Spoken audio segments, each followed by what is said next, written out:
ठीक है, तो एरोबिक रेस्पिरेशन हमने देखा कि ग्लाइकोलिसिस इज फर्स्ट स्टेप और वो दोनों में कॉमन है, साइटोप्लाज्म में होती है। ठीक है, सेकंड हमने देखा कि पायरुविक एसिड से किस में कन्वर्जन हुआ, पायरुविक एसिड एसिटिल कोएंजाइम में हुआ था लिंक रिएक्शन के थ्रू। ध्यान है सबको, कहां पे हो रही थी वो, इंटर मेम्ब्रेन स्पेस में। रिएक्शन कहां हो रही थी, इंटर मेम्ब्रेन स्पेस, यानी कि आउटर और इनर मेम्ब्रेन के बीच में। ठीक है, सबसे पहले ग्लूकोज, ग्लूकोज से क्या बना, पायरुविक एसिड, और पायरुविक एसिड बाद में कन्वर्ट हुआ एसिटिल कोएंजाइम ए में। अब ये एसिटिल कोएंजाइम में कहा जाएगा, फाइनली क्रेब्ड साइकिल में। ठीक है, ये हम आज देखेंगे कैसे क्या हो रहा है इसमें। हाँ, पेरी माइटोकॉन्ड्रियल स्पेस में ये होता है, और इस प्रोसेस को बच्चों लिंक रिएक्शन तो हम बोल ही रहे थे। ठीक है, वॉइस ब्रेक हो रही है, सबको आ रही है आवाज, नहीं आ रही भाई बताओ जरा, आ रही है आवाज, नहीं आ रही? वीडियो दिख रहा है सान्या? सान्या दोबारा ज्वाइन कर लो फटाफट।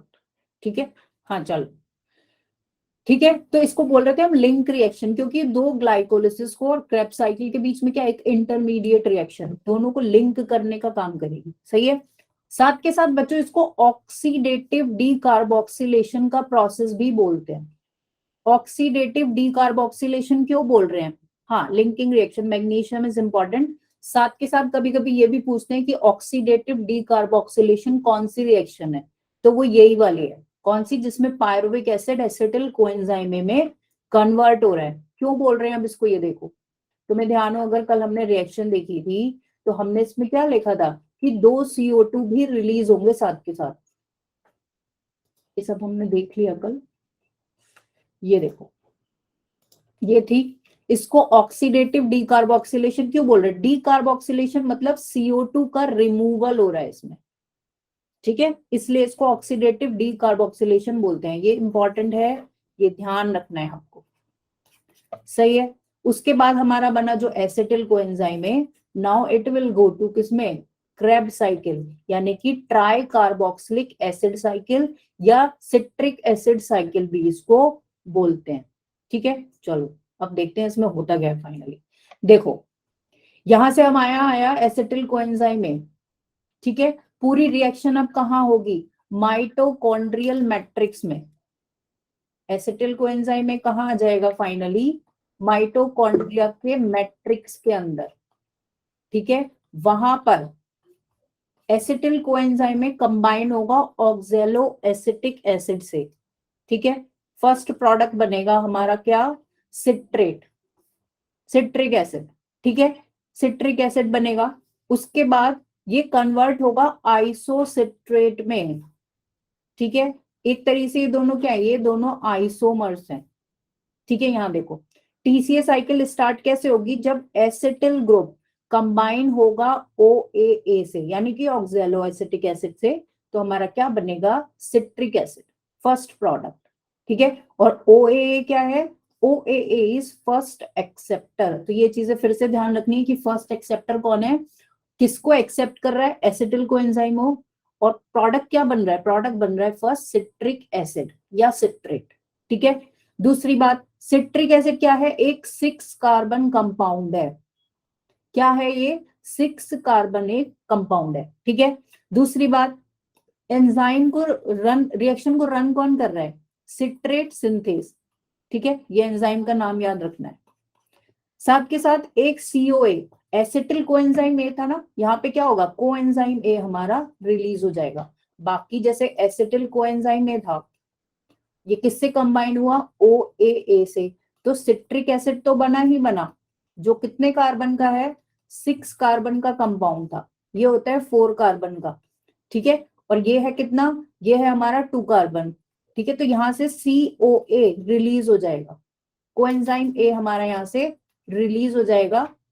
ये इसका इंपॉर्टेंट स्टेप है, ये ध्यान रखना है कि कोएंजाइम में रिलीज होता है, वो आगे कैरी ऑन फॉरवर्ड नहीं होगा। और रिएक्शन को रन कौन कर रहा है, सिट्रेट सिंथेस। ठीक है, सिट्रेट सिंथेस विल रन। सही है, उसके बाद isocitrate will convert into alpha keto glutaric acid. ठीक है, अब एक के बाद एक क्या होगा, यहां पे देखो CO2 रिलीज होगा, एरोबिक रेस्पिरेशन में अगर हम बात कर रहे हैं तो हम क्या बात कर रहे हैं, एरोबिक रेस्पिरेशन में बेसिकली होता क्या है, उसमें हमें फूड का ही तो ब्रेक डाउन करना है, यानी कि क्या कर रहे हैं हम, ग्लूकोज को ब्रेक कर रहे हैं। जब ग्लूकोज ब्रेक करेंगे तो ऑब्वियसली उसमें क्या है, जितने भी कार्बन थे ना, 6 कार्बन वर देयर, तो इनको हमने क्या करना है, अलग अलग करना है। इनको अलग अलग करेंगे तो क्या होगा, CO2 की फॉर्म में हम एक एक करके इनको रिलीज करवाते जाएंगे। ठीक है, जैसे पहले हमने पायरुविक एसिड में तोड़ा उसको, पूरे 6 कार्बन को पायरुविक एसिड के 3-3 कार्बन में ब्रेक करा।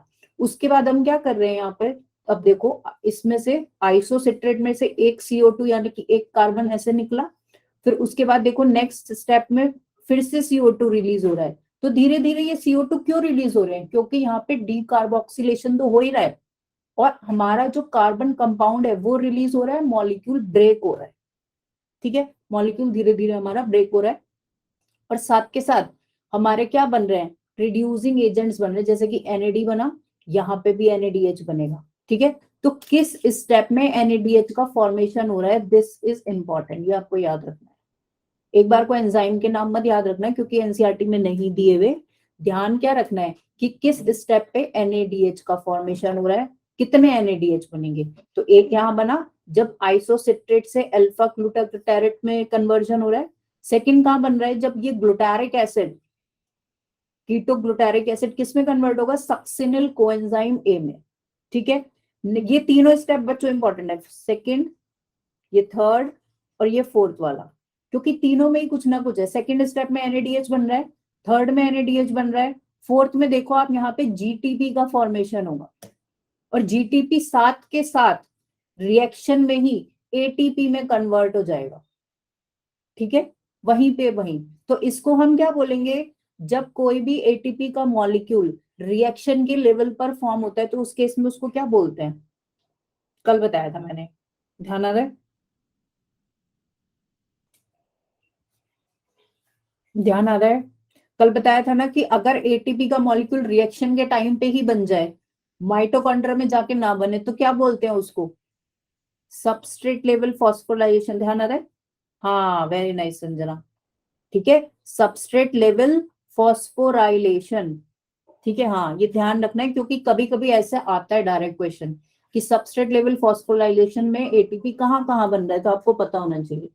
तो एक ATP यहाँ पर डायरेक्ट बन गया आपकी क्रेब्स साइकिल में। ठीक है, लेकिन पहले किस फॉर्म में बना था, ये पहले GTP की फॉर्म में बना था, GTP से वहां पे डायरेक्ट ATP की फॉर्म में कन्वर्ट हो गया। ठीक है, अब नेक्स्ट स्टेप में देखो, succinic acid will convert into fumaric acid, then malic acid, और लास्ट में फाइनली हमारा दोबारा से OAA क्या हो जाएगा, रीजेनरेट हो जाएगा।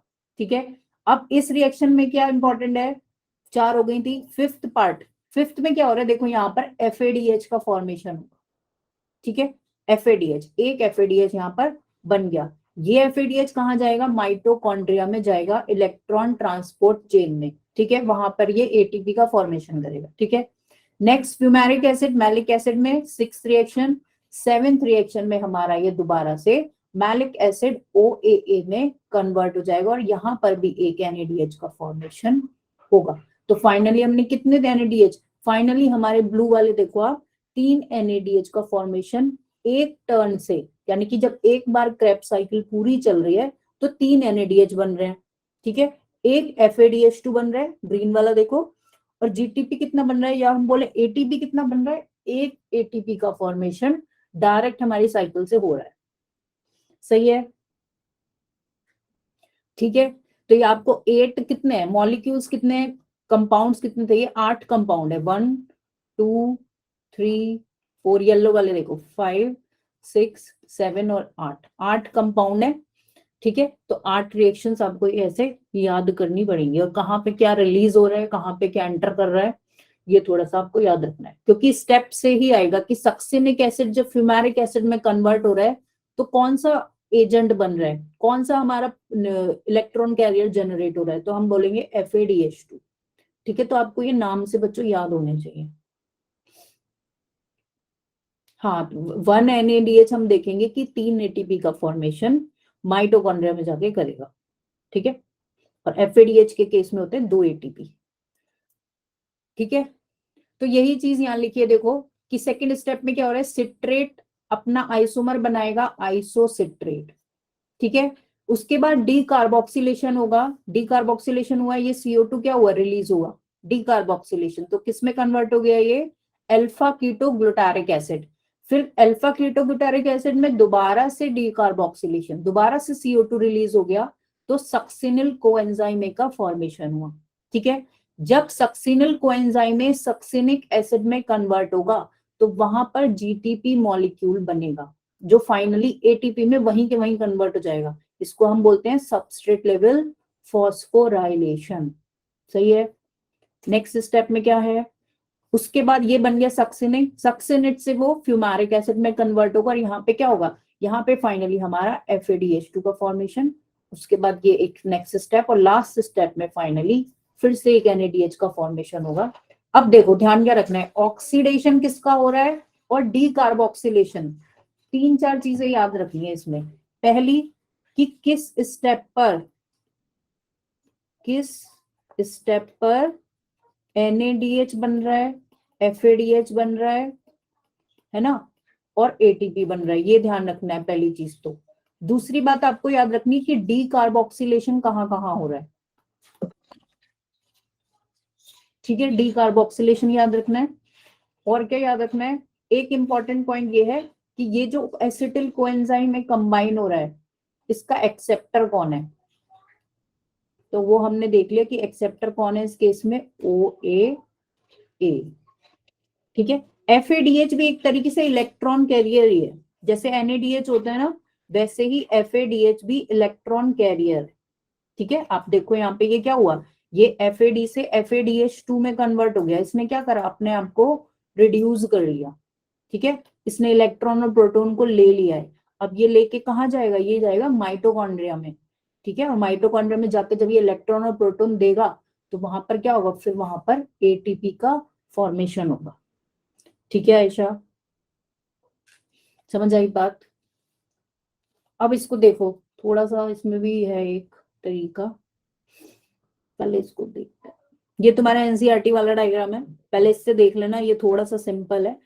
एक नंबर ऑफ कार्बन याद रखना, देखो एसिटिल कोएंजाइम 2 कार्बन का होता है, ये 4 का होता है, citric acid finally 6 carbon compound है, सही है।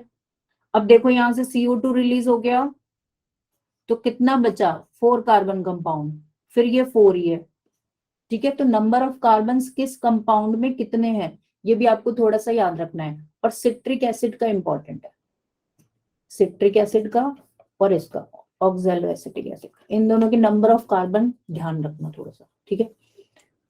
इसको देखो याद करने का तरीका, इसको ऐसे याद कर सकते हो तुम, citrate is crabs starting substrate for making oxalo acetic acid, ठीक है। देखो फर्स्ट तो सेम ही है, सिट्रेट, सिट्रेट को सिट्रेट ही याद रख लो। इज क्या है, आइसोसिट्रेट, ठीक है, इज क्या है, आइसोसिट्रेट, सही है। के इज अल्फा कीटो ग्लूटारेट, ठीक है।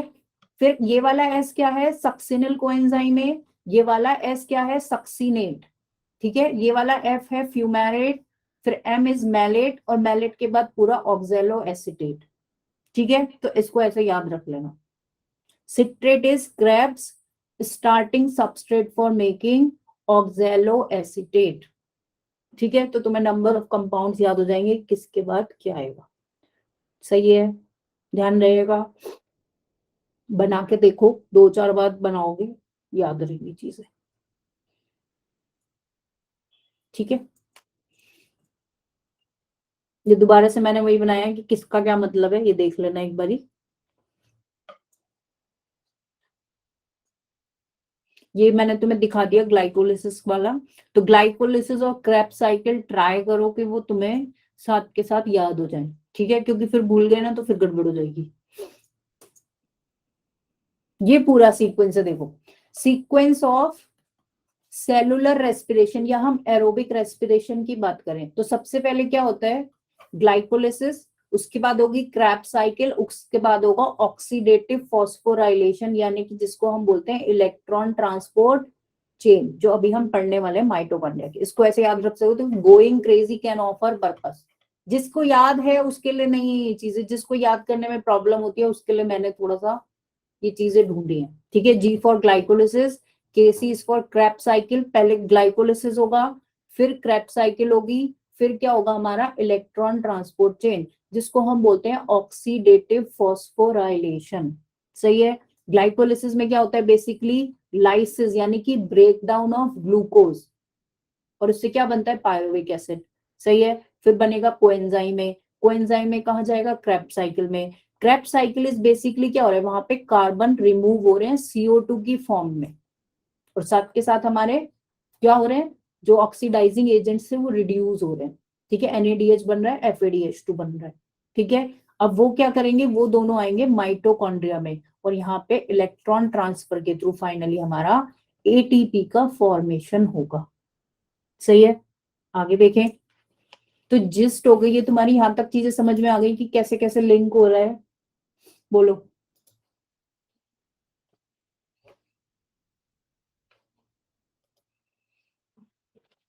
सही है। अब ये देखो TCA में कितना फॉर्मेशन हो रहा था, TCA यानी कि कार्बोक्स इसमें सिट्रिक एसिड साइकिल में कितना फॉर्मेशन हुआ। हमने लिया क्या, पायरुविक एसिड लिया। पायरुविक एसिड कहाँ लिया था, जब वो एसिटिल कोएंजाइम में बनना था। ठीक है, वहां से हम बात कर रहे हैं। उसके बाद क्या हुआ, वो आया क्रेब्स साइकिल में। फाइनली हमारी क्रेब साइकिल में कितने, 6 तो CO2 फॉर्म हुए। अभी बताऊंगी, अभी बताया नहीं, अभी तो हम पढ़ेंगे पूरा। ठीक है रेशम, अभी हम उस पर पहुंचे ही नहीं है, वो तो मैं जस्ट तुम्हें सीक्वेंस याद करने का तरीका बता रही थी। अभी हम पूरा ऑक्सीडेटिव फॉस्फोराइलेशन अभी पढ़ेंगे बेटा। ठीक है, अभी हम पहुंचे नहीं है उस पर। चलो, तो हम क्या देखते हैं, जैसे हमने ग्लाइकोलिसिस में देखा था कि 2 ATP कंज्यूम हो रहे थे, 4 ATP बन रहे थे, तो फाइनल गेन हमें कितने का मिल रहा था, 8 ATP का मिल रहा था। यहाँ पे कितना हो रहा है देखो, 6 तो CO2 फॉर्म होंगे। ठीक है, क्योंकि 2 मॉलिक्यूल है। ये रिएक्शन जो आपके NCERT में लिखी है ना, ये एक पायरुविक एसिड के लिए लिखी है, और पायरुविक एसिड कितने बनते हैं, 2 बनते हैं। ठीक है, तो 2 पायरुविक एसिड के लिए क्या हो जाएगा, 6 CO2, 8 NADH, 2 FADH2, और 2 क्या बने, ये 2 GTP हैं, जो फाइनली ATP की तरह एक्ट कर रहे थे या बन गए थे वहीं पर। ठीक है, तो ये पूरा रिएक्शन आपको याद रखना है कि क्रेब्स साइकिल में हमने क्या डाला, इनपुट क्या था, और फाइनली हमें आउटपुट क्या मिला उसमें से। सही है, ये याद रखना, ये पूरा रिएक्शन आपको एज इट इज याद करना है कि इनपुट क्या क्या है और क्या हमें आउटपुट मिला। सही है। अब इसको हम बाद में कैलकुलेट करेंगे जब हम ऑक्सीडेटिव फॉस्फोराइलेशन पढ़ेंगे। ठीक है, चलो अब उस पर जाते हैं। यहां तक समझ आया, कोई कंफ्यूजन है तो बताओ।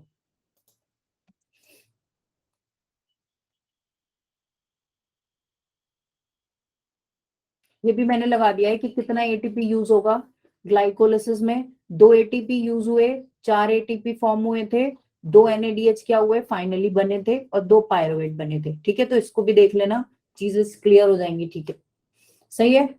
ये तुम्हारी सिंप्लिसिटी के लिए मैंने लगा दिया है। माइटोकॉन्ड्रियल मैट्रिक्स एंजाइम कैसे हो जाएगा, देखो।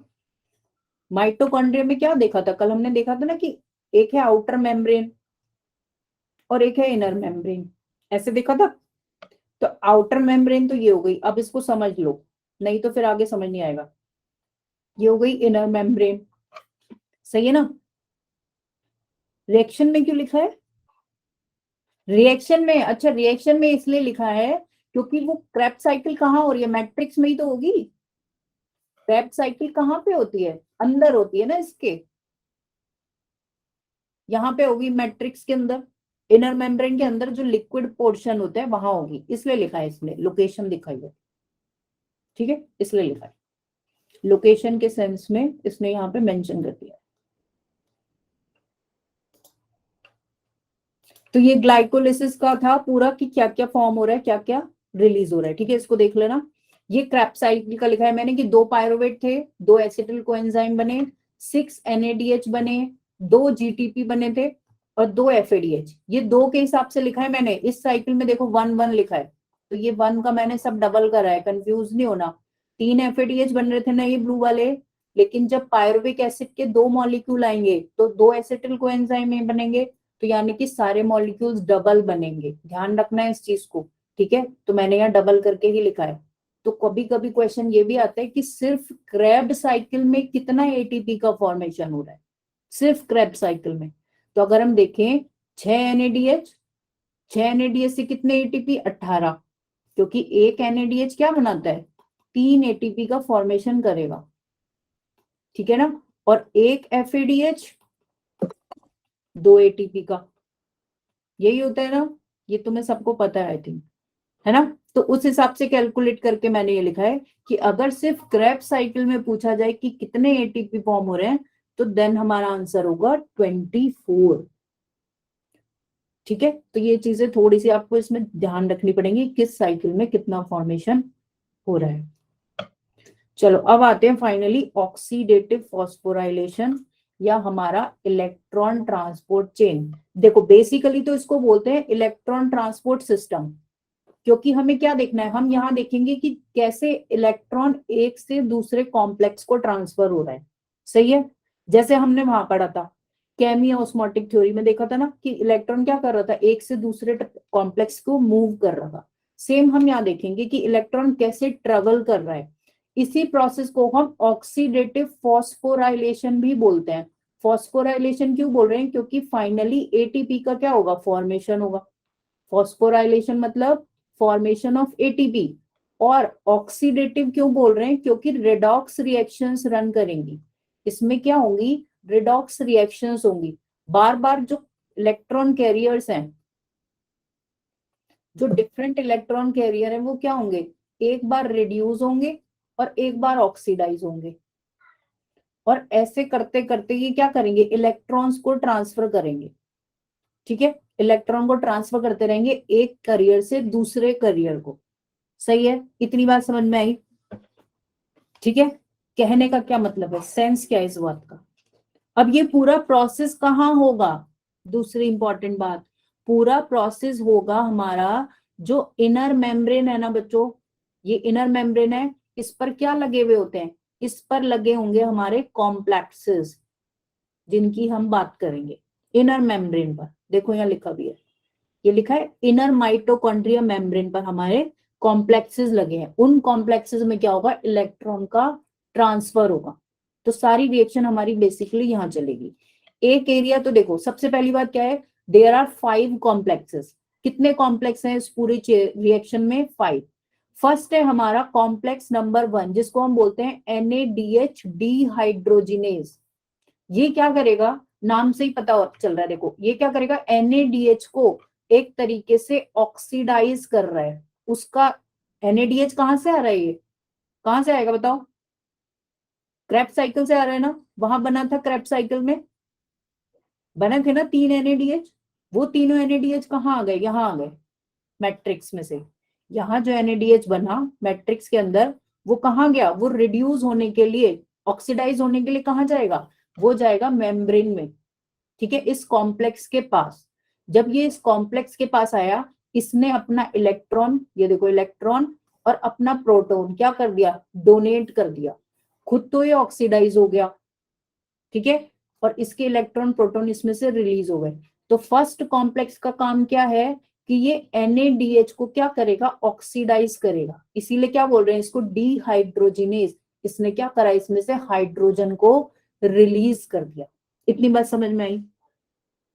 देखो हम जो पढ़ रहे हैं ना बेटा इलेक्ट्रॉन ट्रांसपोर्ट चेन, इसमें क्या है, इसमें बेसिकली 5 कॉम्प्लेक्स हैं। ठीक है, पांचों कॉम्प्लेक्स का कुछ ना कुछ फंक्शन है। सही है, यहाँ पे दोबारा देखते हैं, पांचों कॉम्प्लेक्स का क्या है, कुछ ना कुछ फंक्शन है। सबसे पहली बात हम कर रहे हैं फर्स्ट कॉम्प्लेक्स की, जिसका नाम है, आपको पहले तो नाम याद करना है। Complex 1 is NADH dehydrogenase. ये क्या कर रहा है, ये NADH को एक तरीके से ऑक्सीडाइज करेगा। ठीक है, ऑक्सीडाइज करेगा यानी कि उसका इलेक्ट्रॉन और प्रोटॉन क्या करे, इसने छीन लिए। ठीक है, इलेक्ट्रॉन को अलग ट्रांसफर कर दिया, प्रोटॉन को अलग कर दिया। सही है, तो ये ऑक्सीडाइज होके क्या बन गया, NAD+। सही है, तो कॉम्प्लेक्स 1 का काम क्या है कि ये NADH को डिहाइड्रोजिनेज करेगा या ऑक्सीडाइज करेगा, इसलिए इसको बोलते हैं NADH डिहाइड्रोजिनेज। यहाँ पे और कुछ नहीं होगा, सिर्फ यही काम होगा। समझ आ गई बात। दूसरी बात मैंने बताई कि NADH कहाँ से आ रहा है, ये क्रेब्स साइकिल में बने थे ना, क्रेब्स साइकिल में 3 NADH बने थे जो माइटोकॉन्ड्रिया मैट्रिक्स में हो रहा था, तो ये मैट्रिक्स से निकल के कहाँ आ गए, ये यहाँ पर मेम्ब्रेन के कॉम्प्लेक्स में आ गए, रिड्यूस होने के लिए आएंगे ना, क्योंकि किन्हें क्या करना है, इन्हें ATP बनाना है, तो अपना इलेक्ट्रॉन डोनेट करेंगे, तो ये कॉम्प्लेक्स में क्रेब साइकिल में से जो बने थे वो यहां पर आएंगे, ठीक है, मेम्ब्रेन में। और मेम्ब्रेन में आके क्या करेंगे, ये अपने आप को ऑक्सीडाइज करवा दिया इन्होंने, इनका इलेक्ट्रॉन और प्रोटॉन क्या हुआ, रिलीज हो गया इनमें से, ठीक है। आगे देखें, सेकंड कॉम्प्लेक्स से देखो, ये देखो यहां लिखा है, सेकंड कॉम्प्लेक्स करता है FADH2 को ऑक्सीडाइज, लिखा है देखो यहाँ पे कॉम्प्लेक्स नंबर 2, इसका काम क्या है, ये FADH को, यहाँ पे जो FADH बन रहा था क्रेब साइकिल में, FADH2 बन रहा था, नहीं बन रहा था ना, ये उसको ऑक्सीडाइज करेगा, ठीक है, उसके इलेक्ट्रॉन और प्रोटॉन ये ले लेगा, ठीक है। इसने क्या करा देखो, FADH2 को क्या कर दिया, FAD में कन्वर्ट कर दिया, ठीक है। वो मैं बताऊंगी अभी, बताऊंगी अभी, पहले 1 और 2 का सीक्वेंस में फंक्शन समझो सभी कॉम्प्लेक्सेस का, पहले क्यों दिया है, ठीक है, क्योंकि ये दोनों के बीच में ही होता है, ये इसलिए दिया है इन्होंने। जब हम मेम्ब्रेन को देखेंगे ना, ऐसे माइटोकॉन्ड्रिया की मेम्ब्रेन आप देखोगे, तो उसमें सबसे पहले होगा कॉम्प्लेक्स 1, फिर नीचे यहाँ पे होता है कहीं कॉम्प्लेक्स 2 छोटा सा, और यहाँ पे होता है कॉम्प्लेक्स नंबर 3।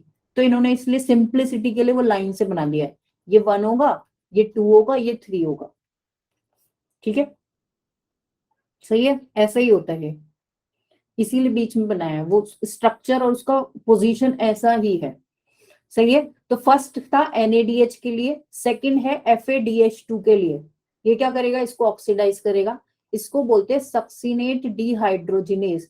क्योंकि अब देखो, अभी तक हमने क्या करा, हमने चीजें अलग अलग देखी, ये फ्यूमेरिक एसिड भी कहां से आएगा, ये भी तो क्रैब साइकिल में ही बन रहा है ना, चीजें सारी लिंक्ड है। यहाँ पर क्या चल रही है, यहाँ पर साइड में क्रैब साइकिल चल रही है, अगर तुम ध्यान दो तो, भाई ये भी माइटोकॉन्ड्रिया में ही चल रहा है ना, वो मैट्रिक्स में क्या हो रही है, क्रैब साइकिल चल रही है, और क्रैब साइकिल में जो प्रोडक्ट्स बन रहे थे वो साथ के साथ कहाँ आते जा रहे थे, वो साथ के साथ इसमें मेम्ब्रेन में आते जाएंगे, और यहाँ पर क्या होते जाएंगे, रिड्यूस होते जाएंगे, साथ के साथ ATP बनता जाएगा, कोई भी प्रोसेस अलग नहीं है, सब साथ में चल रहे हैं, ठीक है। तो क्रैब साइकिल से जो FADH2 निकला वो यहाँ पर आया, फटाफट उसने अपना इलेक्ट्रॉन और प्रोटॉन क्या करे, डोनेट कर दिए। सिमिलरली NADH2 जो बना था वो यहाँ पर आया, उसने भी अपना इलेक्ट्रॉन प्रोटॉन डोनेट कर दिया, ठीक है। तो ये 2 कॉम्प्लेक्सेस हो गए, कॉम्प्लेक्स 1 और कॉम्प्लेक्स 2।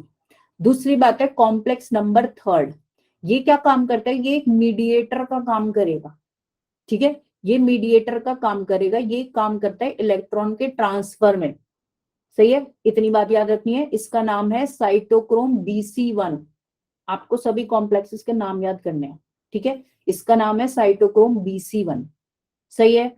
फोर्थ कॉम्प्लेक्स होता है साइटोक्रोम C ऑक्सीडेज, जो इलेक्ट्रॉन ट्रेवल करके आएंगे वो फाइनली फोर्थ कॉम्प्लेक्स में आएंगे, साइटोक्रोम C ऑक्सीडेज में फोर्थ कॉम्प्लेक्स में आएंगे, ठीक है। अब देखो, जो भी इलेक्ट्रॉन जो निकला था NADH से और FADH से, दोनों से निकला था, वो कहां जाएगा, यहां देखते हैं, इसमें देखो NADH फर्स्ट कॉम्प्लेक्स था, FADH का क्या था, सेकंड कॉम्प्लेक्स था, इन दोनों से जो इलेक्ट्रॉन निकला, ये ऑरेंज वाली लाइन देखना, ये इलेक्ट्रॉन जो निकला वो कहाँ जाएगा, मोबाइल कैरियर्स के पास जाएगा, इलेक्ट्रॉन को ले जाने के लिए कुछ चाहिए ना, इलेक्ट्रॉन कैसे ट्रेवल होगा, उसको क्या चाहिए, उसको करियर्स चाहिए, जो क्या होंगे, आपस में रिड्यूस होंगे और ऑक्सीडाइज होंगे, जैसे हमने जेड हिल रिएक्शन में देखा था ना, कि यहाँ पर क्या था, PQ था, फिर B6F कॉम्प्लेक्स था, फिर PC था, तो ये कौन थे, ये एक तरीके से इलेक्ट्रॉन एक्सेप्टर्स थे। सिमिलरली यहाँ पर है, यहाँ पे भी क्या है, इलेक्ट्रॉन कैरियर्स आर देयर, वो क्या करेंगे, इलेक्ट्रॉन को लेंगे और एक से दूसरे कॉम्प्लेक्स में क्या करेंगे, ट्रांसफर करेंगे, ठीक है, इतनी बात समझ में आई, बोलो कैसे ट्रांसफर होगा, ठीक है। अब देखो वो इलेक्ट्रॉन कैरियर्स कौन है, एक तो होता है हमारा UQ, यूबी क्यूनॉन, इसको बोलते हैं यूबी क्यूनॉन,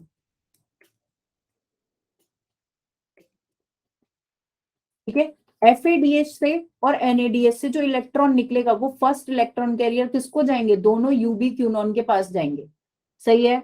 NADH से और FADH से दोनों से जो भी इलेक्ट्रॉन निकलेंगे वो UB क्यूनॉन यानी कि UQ के पास जाएंगे।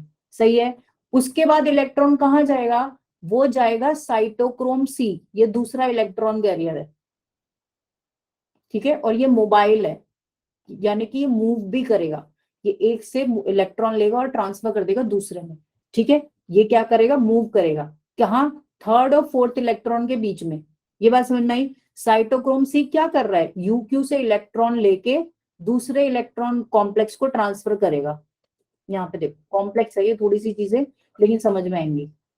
देखो FADH का और NADH का दोनों का इलेक्ट्रॉन किसके पास गया, UQ के पास, जहां मैंने सर्कल करा है, बस इतना पोर्शन देखना। NADH का भी इलेक्ट्रॉन किसके पास गया, UQ के पास, और FADH का भी किसके पास गया, UQ के पास। UQ क्या है, UQ इज UB क्यूनॉन, जो क्या होता है, एक इलेक्ट्रॉन करियर का काम करेगा। दोनों अपने इलेक्ट्रॉन इसको ट्रांसफर कर देंगे। सही है। दोनों के इलेक्ट्रॉन इसने ले लिए। अब ये क्या करेगा, UQ अपना दोबारा से दूसरे यानी कि साइटोक्रोम C दूसरे इलेक्ट्रॉन कैरियर को इलेक्ट्रॉन ट्रांसफर करेगा। फर्स्ट इलेक्ट्रॉन कैरियर था UQ, सेकंड है साइटोक्रोम C। यहां देखो ये रहा जो येलो में दिखाया है, ये इलेक्ट्रॉन दिख रहे हैं इसमें। ये क्या करा, UQ ने अपने इलेक्ट्रॉन्स जो पीछे से इसने लिए थे वो साइटोक्रोम C को दे दिए।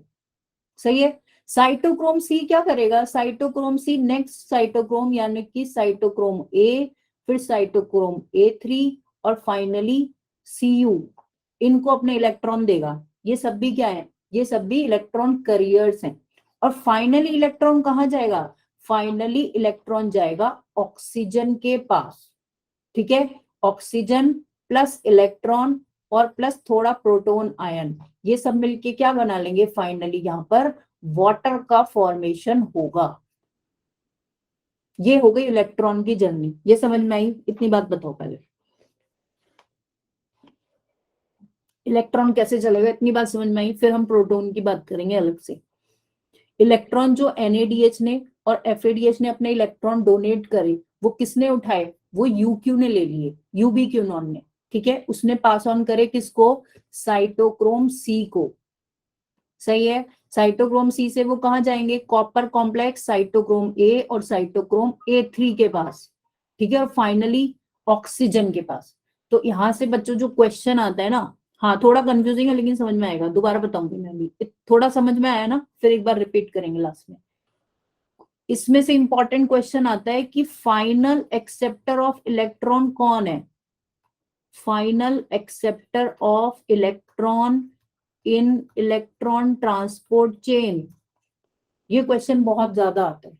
Final acceptor of electron in electron transport chain तो कौन है, ऑक्सीजन। ठीक है। ऑक्सीजन क्या लेगा, इलेक्ट्रॉन को लेगा और फाइनली यहां पर वाटर का फॉर्मेशन होगा। ये देखो ये हो रहा है यहाँ पे, जहां पे मैंने, हाँ ऑक्सीजन याद रखना है, दिस इज इंपॉर्टेंट। दूसरी बात कि जो ऑक्सीजन इलेक्ट्रॉन को एक्सेप्ट कर रहा है और वाटर का फॉर्मेशन हो रहा है, वो कौन से कॉम्प्लेक्स से लिंक्ड है, देखो कौन से लिंक्ड है, कॉम्प्लेक्स नंबर 4 से। ये सब मिटा देती हूँ मैं, फिर नहीं तो बिल्कुल दिखेगा ही नहीं। किससे लिंक्ड है, कॉम्प्लेक्स नंबर 4 से लिंक्ड है। ये बना है यहाँ पे। ठीक है। एक ये बात हो गई। सही है। तो ये 4 कॉम्प्लेक्सेस थे जिसमें हमने देखा कि इलेक्ट्रॉन ट्रेवल कैसे करता है। सही है। फर्स्ट कॉम्प्लेक्स था NADH के लिए, हाँ। सेकंड कॉम्प्लेक्स है हमारा FADH के लिए। थर्ड कॉम्प्लेक्स क्या है, BC1, ये बस इलेक्ट्रॉन के ट्रांसफर में हेल्प कर रहा है। ये क्या कर रहा है, एक तरीके से इलेक्ट्रॉन ट्रांसफर में हेल्प करेगा। ठीक है। ये क्या करेगा, साइटोक्रोम C को इलेक्ट्रॉन ट्रांसफर करने में हेल्प करता है। इसका काम इतना ही है, साइटोक्रोम इसका थर्ड का, कॉम्प्लेक्स थर्ड का। सही है।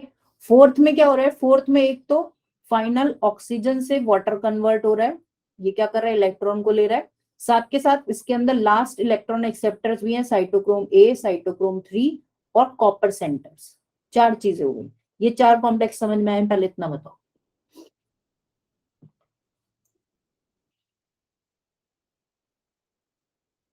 ऑक्सीजन फर्स्ट एक्सेप्टर मतलब देखो यहाँ पे कॉम्प्लेक्सेस के नाम लिखे हैं। फर्स्ट क्या है, NADH लेगा, सेकंड FADH2 को रिड्यूस करेगा, ये क्या करेगा BC1, ये ट्रांसफर में हेल्प करेगा, इलेक्ट्रॉन ट्रांसफर में हेल्प करेगा एक तरीके से, ठीक है। इसमें क्या होगा, इसमें final oxygen is linked, oxygen electron को लेगा तो हमारा क्या बन जाएगा, फाइनली वाटर का फॉर्मेशन होगा। और कॉम्प्लेक्स फिफ्थ जिसकी अभी तक हमने बात नहीं करी, वहां पर होगा finally formation of ATP। Formation of ATP में तुम्हें ध्यान होगा, हमने लास्ट चैप्टर में भी पढ़ा था, फर्स्ट ये है, first acceptor is UQ। UQ देखो यहाँ लिखा है, UQ होता है सबसे पहले। जो NADH और FADH से इलेक्ट्रॉन्स निकलेंगे वो UQ के पास जाएंगे, ठीक है। यहाँ देखो ये वाला में देखो, इसमें थोड़ा सा इजी है, ठीक है। FADH और NADH से जो भी इलेक्ट्रॉन निकले वो किसने लिए, UB क्यूनॉन ने। ये क्या है, इलेक्ट्रॉन एक्सेप्टर है, या करियर बोल देते हैं, इलेक्ट्रॉन कैरियर। ये कैरी करके कहाँ ले जाएगा, ये कैरी करके दूसरे साइटोक्रोम C को पास ऑन करेगा। किसके थ्रू करेगा, ये क्वेश्चन भी आता है। UQ जब इसको ट्रांसफर करेगा इलेक्ट्रॉन साइटोक्रोम C को, तो किसके थ्रू करेगा, कॉम्प्लेक्स थर्ड के थ्रू, ठीक है, सही है। और साइटोक्रोम C फिर नेक्स्ट को ट्रांसफर करेगा साइटोक्रोम 4 को, सही है। और साइटोक्रोम 4 में क्या क्या है, A है और A3 है। जिसके आगे बच्चों साइटोक्रोम लिखा है ना, साइटोक्रोम CYT, वो सब कौन है, वो सब इलेक्ट्रॉन करियर्स हैं। ये ध्यान रखना है, कंफ्यूज नहीं होना। इलेक्ट्रॉन को कैरी करने का काम सब कॉम्प्लेक्स नहीं करेगा, कौन करेगा, साइटोक्रोम्स, ठीक है। जैसे UB क्यूनॉन, साइटोक्रोम C, यहां मैंने लिखा है साइटोक्रोम A3, इलेक्ट्रॉन कैरियर्स हैं वो, ठीक है। कॉम्प्लेक्सेस को मत कंफ्यूज होना, कॉम्प्लेक्स 1 2 3 4 ये करियर्स नहीं है, ये इलेक्ट्रॉन के ट्रांसफर में सिर्फ हेल्प कर रहे हैं। जैसे कॉम्प्लेक्स 1 यहाँ लिखा है, ये क्या करेगा, NADH को ब्रेक करने का काम करेगा, प्रोटॉन इलेक्ट्रॉन रिलीज करने का काम करेगा, कैरी नहीं करेगा, ठीक है। एक तरीके से वो क्या है, वो एंजाइम का कॉम्प्लेक्स है, वो ब्रेक कर रहा है सिर्फ। हाँ, UQ इज द कैरियर, मैंने लिख दिया यहाँ पे, ठीक है। फर्स्ट UQ ही है, सबसे पहले दोनों में से इलेक्ट्रॉन किसके पास जाएंगे निकल के, UQ के पास, फिर साइटोक्रोम C के पास, फिर आगे जाएंगे C से A और A3 के पास। जो मैंने ये हाईलाइट करा है ना ग्रे ग्रे में, ये वाले हैं, सही है। कॉम्प्लेक्सेस सिर्फ हेल्प कर रहे हैं, NADH और FADH को ब्रेक कर रहा है, पहली बात समझ आई बात। कॉम्प्लेक्स 1 क्या कर रहा है, इसको ब्रेक कर रहा है, कॉम्प्लेक्स 2 FADH को ब्रेक कर रहा है, कॉम्प्लेक्स 3 क्या कर रहा है, ट्रांसफर में हेल्प कर रहा है, ठीक है। किसके ट्रांसफर में हेल्प कर रहा है, यहां देखो, कॉम्प्लेक्स 3 क्या कर रहा है, UQ से साइटोक्रोम C पे जो इलेक्ट्रॉन ट्रांसफर होंगे उसमें हेल्प करेगा। कॉम्प्लेक्स 4 का नाम ये लिखा तो है, साइटोक्रोम C ऑक्सीडेज। देखो यहाँ नाम से ही पता लग रहा है, ऑक्सीडेज क्यों लिखा है, क्योंकि फाइनली ऑक्सीजन इलेक्ट्रॉन को लेगा और वाटर का फॉर्मेशन होगा। नहीं नहीं नहीं, इसके अंदर करियर्स हैं, देखो यहाँ देखो, यहाँ देखो, जितने भी डाउट है ऐसे ही पूछो, सब क्लियर होगा। हाँ ऐसा ही है, UQ cytochrome C, cytochrome A3 होगा, ठीक है, कॉपर और ऑक्सीजन। यहाँ देखो इसमें दिख रहा है रेड वाले में, जो साइटोक्रोम A और A3 लिखा है ना, वो साइटो कॉम्प्लेक्स 4 के अंदर है, ठीक है। ये भी आता है कि किसके अंदर क्या है, देखो यहाँ लिखा है, ये रहा साइटोक्रोम A और ये A3, ये कॉम्प्लेक्स 4 के पार्ट हैं, और इसमें एक कॉपर सेंटर भी होता है, ये 2 कॉपर सेंटर है। तो बेसिकली जो ये डॉटेड लाइन आपको दिख रही है ना, इसमें पूरे डायग्राम में ऐसे डॉटेड वाली लाइन है, ये है इलेक्ट्रॉन का फ्लो। हाँ ये इलेक्ट्रॉन करियर्स है, कॉम्प्लेक्सेस नहीं है। साइटोक्रोम्स आर करियर्स, कॉम्प्लेक्सेस सिर्फ आपकी हेल्प कर रहे हैं ट्रांसफर में, ठीक है, सही है। इतनी बात समझ में आ गई। सबसे पहले है UQ, उसके बाद क्या है साइटोक्रोम C। साइटोक्रोम C क्या कर रहा है, कॉम्प्लेक्स 3 से, देखो पहले कहाँ अटैच था, ये साइट कॉम्प्लेक्स 3 पर अटैच था, और ये कॉम्प्लेक्स 3 से इलेक्ट्रॉन लेके कहाँ आया, कॉम्प्लेक्स 4 पे आ गया। ये मोबाइल इलेक्ट्रॉन कैरियर है, ठीक है, ये लेकर आएगा। और इसकी पोजीशन कहाँ है ये भी याद रखना है, inner membrane, inter membrane space पर, ठीक है, इनर मेम्ब्रेन में, बाहर की तरफ है, अंदर नहीं है ये। बाकी आप देखोगे साइटोक्रोम ए और A3 कहाँ है, ये दोनों कॉम्प्लेक्स 4 में इनर माइटोकॉन्ड्रियल मेम्ब्रेन के अंदर है। साइटोक्रोम सी कहाँ है, ये बाहर है। तो ये ध्यान रखना है, पोजीशन भी याद रखनी है थोड़ी सी, ठीक है। साइटोक्रोम सी बाहर है, इनर मेम्ब्रेन में, अंदर नहीं है, सही है। और लास्ट में इलेक्ट्रॉन कहाँ पहुंच गया, ऑक्सीजन ने एक्सेप्ट करा और वहां पर वाटर का फॉर्मेशन हो गया, सही है। तो ये है हमारी इलेक्ट्रॉन की जर्नी, ठीक है। इतनी बात समझ में आ गई, ऊपर वाले जो 4 बने हैं। अब इलेक्ट्रॉन का खेल तो हो गया खत्म, वो ऑक्सीजन के पास पहुंचा, वाटर बन गया हमारा। लेकिन अब यहाँ क्या होगा, जो प्रोटॉन्स बचे थे वो सारे प्रोटॉन कहाँ आ गए, जैसे हमने उसमें फोटोसिंथेसिस वाले प्रोसेस में भी देखा था कि जितनी बार भी ये क्या हो रहा है, रिड्यूस होगा, रिड्यूस नहीं ऑक्सीडाइज होगा, FADH और NADH, उतनी बार हमारे जो प्रोटॉन्स थे वो ट्रांसफर होके कहाँ आ गए, अंदर मेम्ब्रेन स्पेस में आते जा रहे हैं, यहाँ भर जाएंगे, यहाँ पर यही होगा ना, इंटर मेम्ब्रेन स्पेस, यहाँ पे फिल होते जा रहे हैं। तो इनकी कंसेंट्रेशन क्या हो गई, दोबारा से अंदर और बाहर क्या हो जाएगी, डिसबैलेंस हो जाएगी। तो उसको मेंटेन करने के लिए हमारा दोबारा से क्या है, यहाँ पर ATP का पंप लगा हुआ है, जिसको हम बोलते हैं ATP सिंथेज, ठीक है। ATP सिंथेज भी बोलते हैं, इसको ऑक्सीसोम भी बोलते हैं, या हम F0 और F1 पार्टिकल भी बोलते हैं, कुछ भी बोलते हैं, तीनों नाम है इनके, ठीक है। ATP सिंथेज, ऑक्सीसोम या F0 F1 पार्टिकल, सही बात है। अब यहाँ देखो नीचे इसने दिखाया है, इधर पॉजिटिव हो गया और इधर नेगेटिव है। अंदर की तरफ क्या है, हमारे प्रोटॉन्स का कंसंट्रेशन बढ़ता जा रहा है, तो हमें क्या करना है, दोबारा से उसको मेंटेन करना पड़ेगा।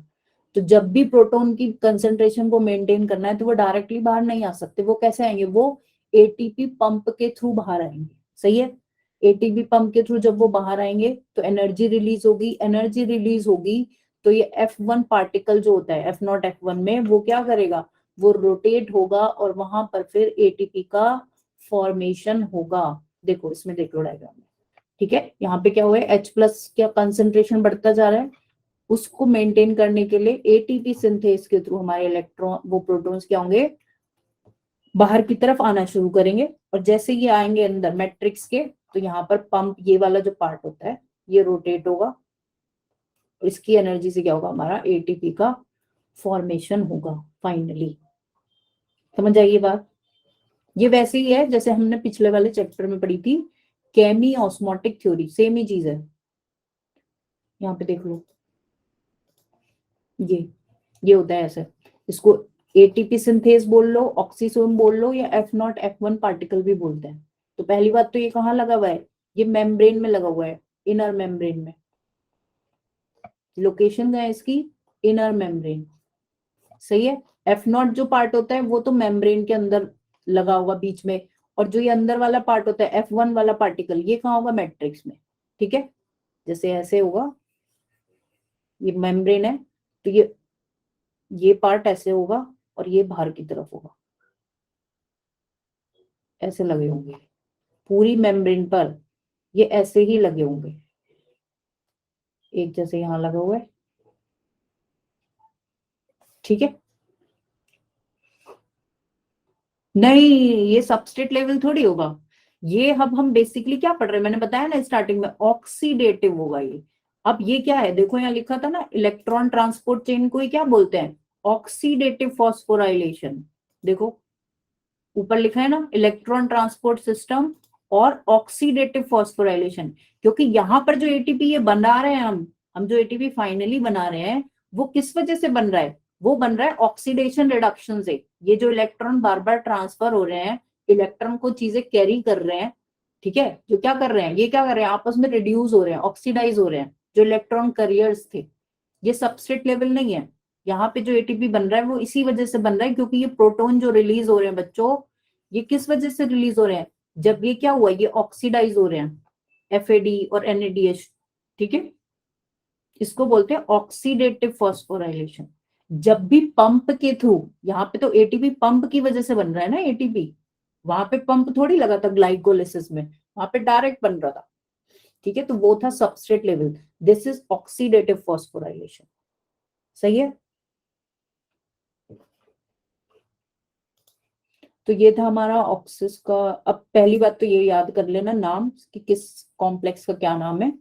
फर्स्ट वाले दोनों याद रहते हैं, दिस इज थोड़ा सा कंफ्यूजिंग, इसको याद कर लेना कि यहाँ पर फाइनल ऑक्सीजन क्या करता है, वाटर का फॉर्मेशन करता है, और ऑक्सीजन क्या है, टर्मिनल एक्सेप्टर, टर्मिनल या फाइनल एक्सेप्टर है किसका, इलेक्ट्रॉन का।